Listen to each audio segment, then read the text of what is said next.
मुंडावर आप पार्टी प्रत्याशी अनीता चौधरी से खास बातचीत। क्या कहा अनीता चौधरी ने, सुनिए। आज हम आप पार्टी प्रत्याशी श्रीमती अनीता जी से रूबरू हो रहे हैं। हाँ, तो अनीता जी, आप बताइए कि जिस तरीके से पार्टी ने आपको मौका दिया है, इस पे आपका क्या कहना है? सबसे पहले तो मैं पार्टी हाईकमान को इसके लिए बहुत बहुत धन्यवाद देना चाहूँगी कि उन्होंने मुझे इस लायक समझा और अपने आम आदमी पार्टी के प्रत्याशी के रूप में मुझे मुंडावर विधानसभा क्षेत्र से उम्मीदवार बनाया। और बहुत छोटा शॉर्ट टाइम हुआ है मुझे पार्टी में आए हुए, लेकिन पार्टी ने मेरी काबिलियत को पहचान कर मुझे मौका दिया, उसके लिए पार्टी हाईकमान को धन्यवाद। आपको जनता आने वाले चुनाव में वोट करे तो क्यों करे? देखिए, मैं पिछले 19 साल से राजनीति में हूँ और मैंने 2008 का भी चुनाव एमएलए का लड़ा है, 2013 भी मैंने एमएलए का चुनाव लड़ा है। मैं जब पहली बार राजनीति में, मुंडावर की राजनीति में मैंने कदम रखा तो मैंने एक चीज़ पाई कि यहाँ मुंडावर विधानसभा क्षेत्र में जाति की राजनीति होती आई है। और मेरे राजनीति में आने से पहले भी वो सिस्टम था और मेरे आने के बाद लगातार पिछले 19 साल से तो मैं देख रही हूँ। और जबकि सच्चाई ये है कि राजनीति जाति या धर्म पे नहीं होनी चाहिए, क्योंकि जाति और धर्म पे अगर चुनाव लड़े जाते हैं तो वहाँ की जनता बहुत ज़्यादा दुख पाती है। और मैंने ये चीज़ मेरे मुंडावर में, ये स्थिति मेरे मुंडावर में भी आम पब्लिक की देखी है।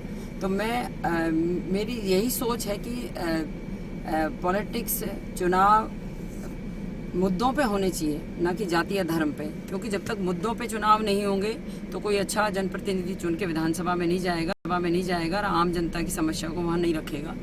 तो मेरे इस बात की बहुत ज़्यादा तकलीफ़ रही है कि यहाँ एक, और मैं एक बात और कहना चाहूँगी आपके चैनल के माध्यम से कि यहाँ पार्टियाँ भी जातिवाद करती हैं, क्योंकि एक पार्टी अगर एक कास्ट विशेष को टिकट देती है तो दूसरी पार्टी दूसरे कास्ट को देती है। और यहाँ जाट और अहीर की लड़ाई, ये पार्टियाँ, सबसे पहले तो पार्टियाँ ही शुरू करती हैं उस लड़ाई को, उसके बाद ये नेता उसको आगे बढ़ाते हैं। और मैं इन पार्टियों से भी ये पूछना चाहती हूँ और इन नेताओं से भी पूछना चाहती हूँ कि भैया, क्या जाट और अहीर ही हैं क्या मुंडावर में?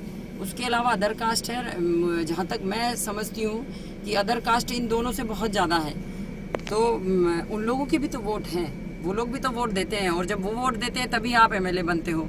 लेकिन जब ये लोग चुनाव जीत के चले जाते हैं, उसके बाद यही होता है कि जिस कम्युनिटी का बन जाता है वो ये कहता है कि मुझे मेरे समाज ने बना दिया, दूसरा कहता है कि मुझे मेरे समाज ने बना दिया।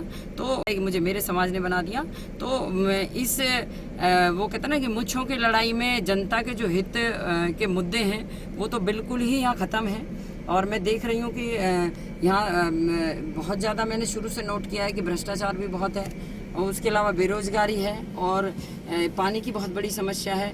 तो मैं आपके चैनल के माध्यम से स्पष्ट करना चाहूँगी कि बेरोज़गारी मैंने इसलिए बोला कि हमारे यहाँ बहुत बड़ा औद्योगिक क्षेत्र है नीमराणा घिलोट, लेकिन मैं पिछले लगभग मुझे 10-11 साल हो गए और मैं 2012 से वहाँ नीमराणा में मज़दूरों के साथ जुड़ी हुई हूँ। और मज़दूरों के साथ मैंने उनके कंधे से कंधा मिलकर उनकी हर लड़ाई में उनका साथ दिया है। तो मैंने वहाँ भी महसूस किया है कि मेरे मुंडावर विधानसभा क्षेत्र के वहाँ 5% भी बच्चे नौकरी पे नहीं लगे हुए।